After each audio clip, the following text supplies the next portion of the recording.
Hey guys, in this video I am going to show you how to glow effect for anime in CapCut PC.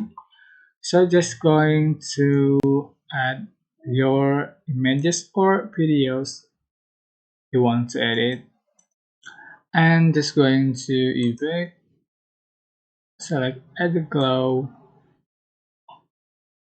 and adjust for the glow intensity. So just click export and export.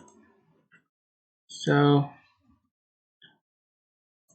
just import that's created. Here's I have been added and just going to add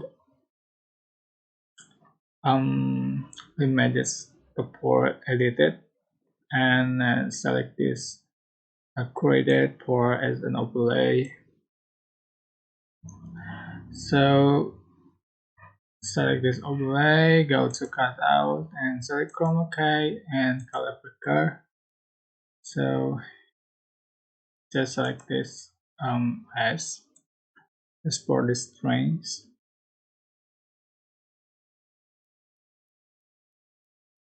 Okay, so here we go. This is the glow effect for Nami.